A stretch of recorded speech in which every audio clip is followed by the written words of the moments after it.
आज आप लोग इस वीडियो में अनुवाद सीख कर ही जाएंगे। आप लोग है लकार का मतलब होता है काल, है ना। काल को इंग्लिश में टेंस बोलते हैं, हिंदी में काल बोलते हैं और संस्कृत। पहला वीडियो है यह, और इसी तरह से लगभग जब तक आपको सिखा कर नहीं रहेंगे तब तक वीडियो बनता रहेगा संस्कृत के अनुवाद पर। हाँ तो दोस्तों नमस्कार, कैसे हो आप सब? उम्मीद करता हूँ बहुत अच्छे होंगे। तो दोस्तों आज का बहुत ही एक खूबसूरत वीडियो में, एक शानदार सी वीडियो में, एक बहुत ही एक कहें कि इमेजिंग वीडियो में आप लोगों का स्वागत है। क्योंकि आज हमारे साथ हैं आपके नया सर, और हमारे भी सर हैं जिनका नाम रूप नारायण सर है। और वो आप लोगों को बेहतरीन तरीक़ा से आज की इस वीडियो में संस्कृत पढ़ाएंगे। और संस्कृत की तैयारी के लिए आप लोग टेंशन नहीं लीजिए, संस्कृत की तैयारी इन पर रखिए और आप ध्यान देते रहिए, समझ गए ना। आप बशर्ते वीडियो में बने रहें और जो है ज़्यादा से ज़्यादा लोगों में शेयर कीजिएगा इस वीडियो को। और ये पहला इनका आज क्लास होने वाला है, जो अनुवाद करना सीखे का पहला क्लास है। और इसके बाद भी बहुत सारे क्लास होंगे और बहुत से अच्छे से आप लोग सीखिएगा। अभी इस वीडियो में ही आप लोग एकदम इस वीडियो से ही आप लोग शुरुआत कर दीजिएगा अनुवाद करना मतलब अनुवाद करना शुरू कर दीजिएगा इस वीडियो से ही प्यारे साथियों। तो आप लोग धैर्य बनाकर इस वीडियो में रहें। और इनका जो आज पहला क्लास है, इसलिए इस वीडियो पर ज़्यादा से ज़्यादा आप लोग कमेंट कीजिए और ज़्यादा से ज़्यादा आप लोग शेयर कीजिए, इस वीडियो को लाइक कीजिए, मतलब ज़्यादा से ज़्यादा प्यार दीजिए आप लोग इस वीडियो को, क्योंकि सर का पहला क्लास है। चलिए अब आप लोगों को रूप नारायण सर बेहतरीन तरीक़ा से अब संस्कृत पढ़ाएंगे। नमस्कार दोस्तों, आज आप लोग इस वीडियो में अनुवाद सीख कर ही जाएंगे आप लोग, है ना। और आप लोग अच्छे से मन लगा कर सीखिए। एकदम मैं आपसे उम्मीद करता हूँ, आशा करता हूँ, 100% की मैं गारंटी लेता हूँ कि आप लोग एकदम सीख जाइएगा अनुवाद बनाने के लिए, ठीक है। अब आते हैं व्हाइट बोर्ड पे। देखिए, पुरुष में हम प्रथम पुरुष, मध्यम पुरुष, उत्तम पुरुष लिखे हैं। फिर उसके बाद अब देखिए एक वचन, द्विवचन, बहुवचन। एक वचन में देखिए ती, तह, अंति प्रथम पुरुष के अंतर्गत है। मध्यम पुरुष में देखिए एक वचन में सी, थ, थ, ये बहुवचन में है और ये द्विवचन में है और ये एक वचन में है मध्यम पुरुष के। अब देखिए उत्तम पुरुष में आमी एक वचन में है, आवह द्विवचन में है, आमह बहुवचन में है। अब हम समझेंगे कि ये किस लकार के अंतर्गत है। लकार का मतलब होता है काल, है ना। काल को इंग्लिश में टेंस बोलते हैं, हिंदी में काल बोलते हैं और संस्कृत में हम लकार बोलते हैं, है ना। यह है लट लकार, अर्थात वर्तमान काल। वर्तमान में जो भी काम हो रहा है उसे हम वर्तमान काल कहते हैं। अब हम इसमें पठ धातु जोड़ेंगे।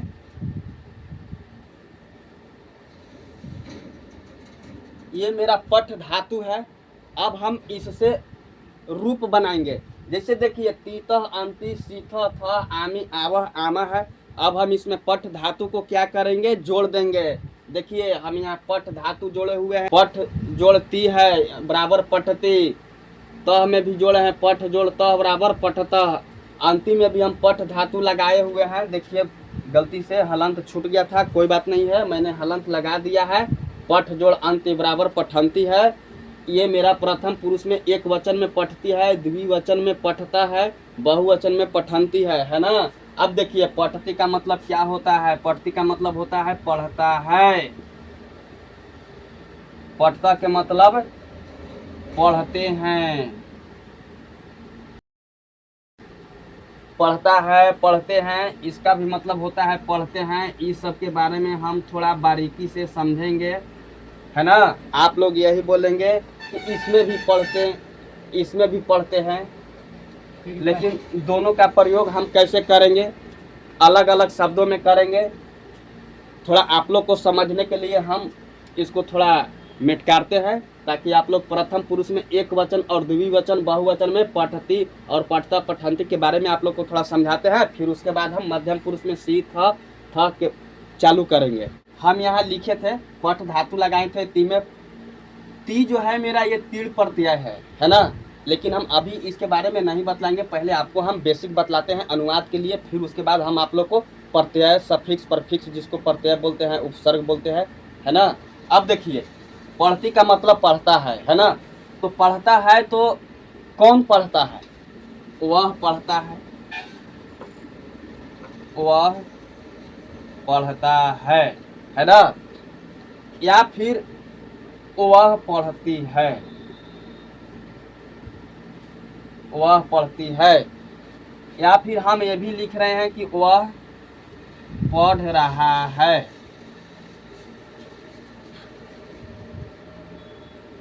वह पढ़ रही है। अब समझिए, आप लोग थोड़ा सोच रहे होंगे, यही सोच रहे होंगे कि वह पढ़ता है, तो इसका तो अनुवाद बन जाएगा कि मतलब सह पढ़ती, लेकिन वह पढ़ रहा है तो इसका हम क्या बनाएंगे, यही ना आप लोग सोच रहे होंगे। लेकिन ऐसा कुछ है नहीं। इंग्लिश के अगर नज़रिया से देखा जाए तो ये दोनों में अंतर है, दोनों का अनुवाद अलग अलग होगा, है ना। लेकिन संस्कृत की नज़रिया से इस सब का अनुवाद एक ही होगा। जैसे देखिए, पढ़ती मतलब पढ़ता है, तो पढ़ता है तो कौन पढ़ता है, वह पढ़ता है, तो इसका क्या बन जाएगा, सह पठती। सह पठती, वह पढ़ती है। अब देखिए, अब यहाँ हम ये पुल्लिंग के लिए था और ये स्त्रीलिंग के लिए है। अब हम लोग ये समझेंगे कि या तो पुल्लिंग हम वाक्य लिखे कि वह पढ़ता है, इसलिए इसमें सह का प्रयोग होगा, सह मतलब वह होता है। लेकिन ये स्त्रीलिंग के लिए है, वह पढ़ती है, तो इसमें हम वह सा का प्रयोग करेंगे, है ना। सा का मतलब होता है वह, ये स्त्रीलिंग के लिए है, ये स्त्रीलिंग के लिए होता है, सा पठते, वह पढ़ रहा है। ये अंग्रेजी के हिसाब से ये दोनों में अंतर है, लेकिन संस्कृत में कोई फर्क नहीं पड़ता है, इसका भी अनुवाद वही होगा, सह पठती। वह पढ़ रही है, इसका भी अनुवाद वही होगा जो हम ये आपको बतलाएं कि सह पठती।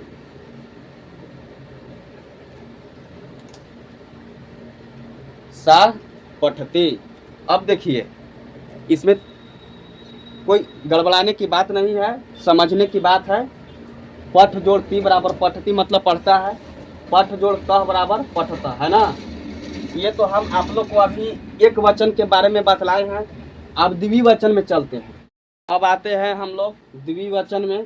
पढ़ता मतलब पढ़ते हैं, है ना।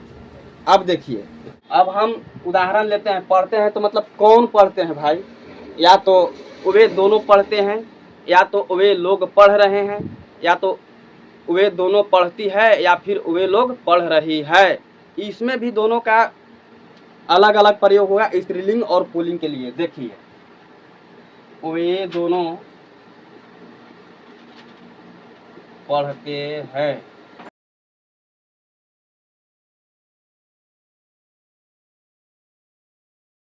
अब देखिए, वे दोनों पढ़ते हैं, तो ये तो भैया पुल्लिंग में हो गया। इसका हम सीधे सीधे बना देंगे तो क्या है पुल्लिंग का द्विवचन में, पठता। अब स्त्रीलिंग के लिए हम लोग देखेंगे,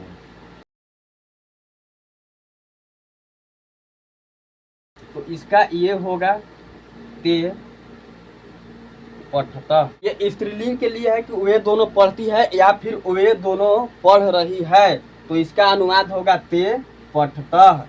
अब ये पुल्लिंग में आ जाइए, वे दोनों पढ़ते हैं या फिर वे दोनों पढ़ रहे हैं, तो इसमें वे दोनों पढ़ रहे हैं या वे दोनों पढ़ते हैं, तो इसका अनुवाद होगा तो पढ़ता। इसका उपयोग होगा पुल्लिंग में, तो मतलब वे दोनों पुल्लिंग के लिए, ते मतलब वे दोनों स्त्रीलिंग के लिए होता है, इसलिए ते पठता। अब हम लोग चलते हैं प्रथम पुरुष के बहुवचन में, जिसमें देखिए अंति है। इसमें हम पठ धातु जोड़े हुए हैं, अंति, पठ प्लस अंति यानी पठंती, है ना। पठंती के मतलब कि पढ़ते हैं या पढ़ रहे हैं। तो कौन पढ़ते हैं या फिर कौन पढ़ रहे हैं, तो हम अनुवाद वाक्य लिखेंगे, वे लोग पढ़ते हैं या फिर वे लोग पढ़ रहे हैं। देखिए, वे लोग पढ़ते हैं, इसका क्या हो जाएगा, ये पुल्लिंग के लिए है,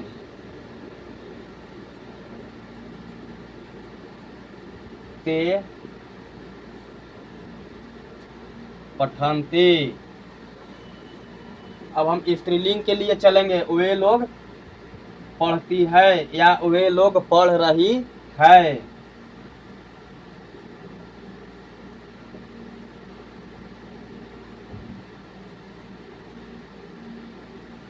इसका होगा ता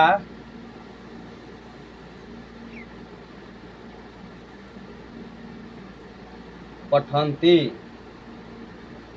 मतलब वे लोग पढ़ रही है या फिर वे लोग पढ़ती है।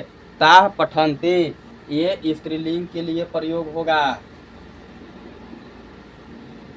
अभी हम कुछ देरी पहले आप लोगों को प्रथम पुरुष बतला रहे थे, तितः अन्ति, यानी कि पठते पठतः पठन्ति, है ना, एक वचन द्विवचन बहुवचन में।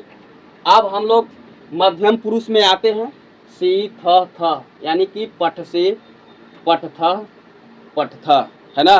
तो हम एक वचन में पहले इसको समझते हैं, फिर उसके बाद हम द्विवचन में बतलाएंगे, फिर बहुवचन में बतलाएंगे। ज़्यादा इसमें टाइम नहीं लगेगा, एक एक करके उदाहरण लेकर मैं आप लोगों को बतलाता हूँ। पहले हम एक वचन में चलते हैं। देखिए, पठसी का मतलब होता है कि पढ़ते हो, पढ़ते हो। पठसी का मतलब होता है पढ़ते हो। तो भाई पढ़ते हो का मतलब कि कौन पढ़ते हो, यानी कि तुम पढ़ते हो या तुम पढ़ रहे हो, है कि नहीं।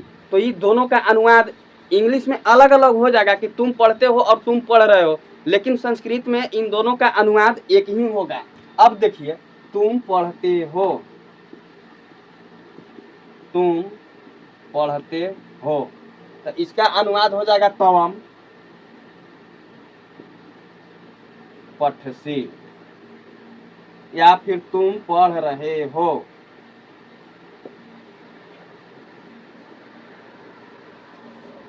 देखिए, मैं दो तरह का इसलिए वाक्य लिखता हूँ कि तुम पढ़ते हो या तुम पढ़ रहे हो, ताकि आप लोग कंफ्यूज ना हो, मन में आप लोगों को भ्रांतियां ना हो कि अरे ये तो तुम पढ़ते हो दिया हुआ है, तो इसका तो हम बना लेंगे कि तवम पठ से। अगर दिया हुआ रहेगा कि तुम पढ़ रहे हो, तब हम इसका क्या बनाएंगे, है ना। इसलिए मैं लिख देता हूँ कि तुम पढ़ रहे हो, तो इसका भी अनुवाद होगा तवम पठ से। ये एक वचन में है। अब देखिए, ये पुल्लिंग के लिए है। अब स्त्रीलिंग में समझेंगे, इसको हम थोड़ा मेटकार देते हैं, मेटकारेंगे नहीं, केवल चेंज कर देते हैं। अब देखिए, इसको चेंज करेंगे, कुछ नहीं करना है, केवल पाई हटा के स्त्रीलिंग वाला पाई जोड़ देंगे। हो गया क्या, तुम पढ़ती हो। अब देखिए, तुम पढ़ती हो या फिर तुम पढ़ रही हो, तुम पढ़ रही हो, तो इसका भी अनुवाद वही बनेगा तवम पठसि, तवम पठसि। और तुम पढ़ रही हो, इसका भी अनुवाद वही बनेगा तवम पठसि। लेकिन आप लोग अभी भी कुछ सोच रहे होंगे कि पहले वाले में बतलाएं कि स्त्रीलिंग के लिए सा का प्रयोग होता है, वह पढ़ती है या वह पढ़ रही है, इसका अनुवाद सा पठती बतलाए थे, और इसमें भी तवम बतलाएं, और पुल्लिंग वाले में भी तवम। इसलिए हम लगाए हैं कि इसमें लिंग भेद का कोई मतलब नहीं रहता है, इसलिए पुल्लिंग हो या स्त्रीलिंग, दोनों का प्रयोग एक ही होगा। तुम पढ़ते हो या तुम पढ़ती हो, दोनों में तवम का प्रयोग होगा। तवम पठसि, तुम पढ़ते हो या तुम पढ़ती हो, इसलिए पुल्लिंग स्त्रीलिंग दोनों के लिए तवम का प्रयोग होता है। अब चलते हैं द्विवचन में। पढ़ता का मतलब होता है पढ़ते हो, इसका भी मतलब होता है, लेकिन हम लोग समझेंगे। पढ़ता का मतलब होता है पढ़ते हो, तो पढ़ते हो मतलब कौन, यानी कि दोनों पढ़ते हो, है ना। द्विवचन में है, दो गो का बोध होगा। पढ़ता मतलब पढ़ते हो, यानी कि तुम दोनों पढ़ते हो, या फिर तुम दोनों पढ़ रही हो, या तुम दोनों पढ़ती हो, या तुम दोनों पढ़ रही हो, या फिर तुम दोनों पढ़ते हो, या फिर तुम दोनों पढ़ रहे हो, इसका अनुवाद। अब देखिए, तवम एक वचन था, तवम मतलब होता है तुम, एक के लिए। अब हम तुम दोनों का प्रयोग करेंगे, इसका क्या होता है, इसका रूप चलता है तवम इवाम इवम, है ना। इवाम होगा इसका, इवाम पठथ, यानी कि तुम दोनों पढ़ते हो, तुम दोनों पढ़ते हो। इवाम पठथ पुल्लिंग के लिए हो गया, और स्त्रीलिंग के लिए भी हम करेंगे तो यही मेरा होगा, क्योंकि तवम इवाम इवम जो है इसमें कोई लिंग भेद नहीं है, इसलिए इसका भी अनुवाद वही होगा स्त्रीलिंग के लिए भी। तुम दोनों पढ़ती हो, तुम दोनों पढ़ती हो। इवाम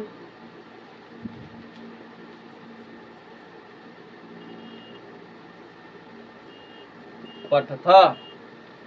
देखिए तवम इवाम इवम है ना, इसमें लिंग भेद नहीं होता है, इसलिए पुल्लिंग के लिए हो या फिर स्त्रीलिंग के लिए हो, दोनों में इवाम होगा। तुम दोनों पढ़ती हो या तुम दोनों पढ़ते हो, इवाम पठथा इवाम पठता। ये द्विवचन में है मध्यम पुरुष के लिए। अब हम बहुवचन में चलेंगे, है ना। आप लोग बने रहिए वीडियो में, वीडियो के अंत तक देखते हैं कि आपको कैसे समझ में नहीं आता है।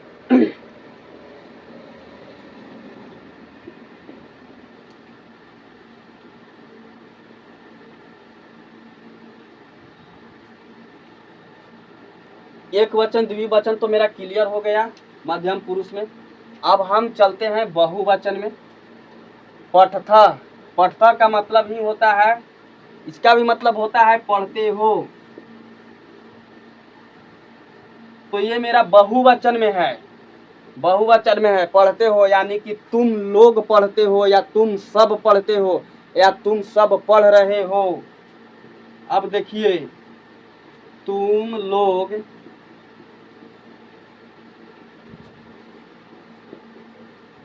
पढ़ते हो। देखिए मैंने आप लोग को यहाँ समझने के लिए लिख दिया हूँ कि तुम लोग पढ़ते हो या तुम सब पढ़ते हो। ये मेरा बहुवचन में, मध्यम पुरुष के बहुवचन में है। पढ़ता का मतलब होता है पढ़ते हो, यानी कि ये बहुवचन के लिए है, जैसे तुम लोग पढ़ते हो या तुम सब पढ़ते हो, है ना। तो इसका अनुवाद हम यही बनाएंगे, यूयम पठथा। तुम लोग या फिर तुम सब पढ़ते हो, है ना, यूयम पठता। या फिर तुम लोग पढ़ रही हो, ये भी बहुवचन में ही है। तुम लोग पढ़ रही हो, यूयम पठथा। या तुम लोग पढ़ती हो या तुम सब पढ़ती हो, इसका अनुवाद एक ही होगा, एवं पठथा। चाहे स्त्रीलिंग हो या पुल्लिंग हो, इसमें कोई लिंग भेद नहीं है, इसलिए एवं पठथा दोनों में ही होगा। अब मैं आशा उम्मीद करता हूं कि आप सब लोग समझ गए होंगे, और आप लोग घर पे जाइए तो इसको रिवाइज कीजिए। आप लोग कोई भी सिनेमा फिल्म देखते हैं तो देखते देखते आप लोग को याद हो जाता है, ठीक उसी प्रकार अनुवाद को विषय समझकर नहीं पढ़िए, विषय समझकर नहीं पढ़ना है, बिल्कुल नहीं। एक सिनेमा की तरह पढ़िए, ऑटोमेटिक आप लोगों को समझ में आ जाएगा, याद हो जाएगा। तब तक के लिए दीजिए इजाज़त, नमस्कार। अगले वीडियो में मैं बने रहूँगा। हाँ तो प्यारे साथियों, आप लोगों को मैं उम्मीद करता हूँ कि सर ने बहुत अच्छा प्रयास किया, बहुत अच्छे से आप लोगों को समझाया भी। आप लोग इनको प्यार दीजिए, इनके वीडियो पर अधिक से अधिक कमेंट लाइए, पॉजिटिव कमेंट लाइए, और अधिक से अधिक लाइक कीजिए, शेयर कीजिए, फैलाइए। क्योंकि सर का पहला क्लास था और इसके पहले एक क्लास हो चुका था, लेकिन उसमें क्या हुआ कि एक वीडियो का पार्ट ही नहीं आया, जिसके कारण फिर से बनाना पड़ा है सर को। तो मेहनत तो है भैया, आप लोग ज़रूर शेयर कीजिए, सपोर्ट कीजिए हम लोगों को, और अधिक से अधिक हम लोग प्रयास करेंगे आप लोगों को आगे बढ़ाने के लिए। और बात रही बीटू सर की, तो बीटू सर भी आगे कुछ देर में पढ़ाने वाले हैं, कुछ दिन बाद। अभी वो जो है कुछ काम में लगे हुए हैं भाई साहब, वो पढ़ाएंगे आप लोगों को। तो मैं उम्मीद करूंगा कि यहाँ तक बहुत अच्छे से आप लोगों को सर ने समझाया, बहुत अच्छे से पढ़ाया। आप लोग इनको सपोर्ट कीजिए, प्यार दीजिए, और आगे भी, मतलब यह पहला वीडियो था, देख सकते हैं, यह अनुवाद करना सीखे का पहला वीडियो है यह। और इसी तरह से लगभग जब तक आपको सिखा कर नहीं रहेंगे तब तक वीडियो बनता रहेगा संस्कृत के अनुवाद पर। संस्कृत के अनुवाद पर अभी और आएगा, यहाँ तक आप लोग बने रहें। इसके लिए हमारे तरफ से भी और सर की तरफ से बहुत बहुत धन्यवाद।